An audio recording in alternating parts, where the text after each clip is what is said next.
in all of these conversations I've had, one thing that definitely strikes me is right now we're often dividing people into sort of these oversimplified camps of being pro AI or anti AI, being pro innovation or anti innovation. I think in many ways that division is really convenient from like a political messaging standpoint. It's a really simple narrative that unfortunately I think some in the media also lean into. Uh, but to me, it doesn't really reflect the reality of the conversations that I have. And you mentioned Hollywood actors, like take Joseph Gordon-Levitt as a great example. I interviewed him on the podcast, and he said, he when he's critical of AI, people call him a Luddite and they say he's anti-tech. And he said he couldn't be farther from that. Like he loves technology. He uses technology. He thinks it has tremendous upside. He just wants to manage the risks. And so I hear that over and over again. I really struggle to think of anyone I've met who says AI is all bad. We should completely shut this down forever. We should stop this completely from happening. If anything, it's people who maybe want to slow it down so that it can be built with guardrails and safety mechanisms in place.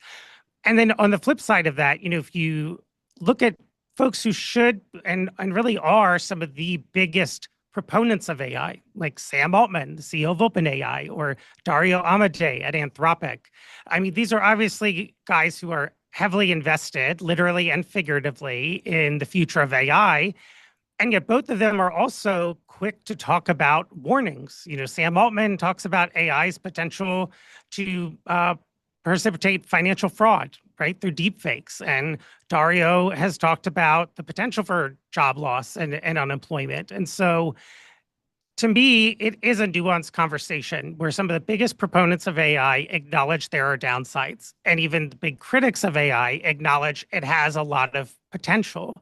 And so I think what ultimately needs to happen in some way is a bit of a meeting in the middle where you can harness the best and mitigate the worst of the technology. I'll say as a longtime tech reporter, I don't know that like middle ground is going to come from Washington because Washington, especially right now, doesn't really do middle ground on many things. But nevertheless, that is ultimately where I think that is ultimately where we'll get the kind of best of AI and where if you're going to bridge some of these divides, that it's going to happen.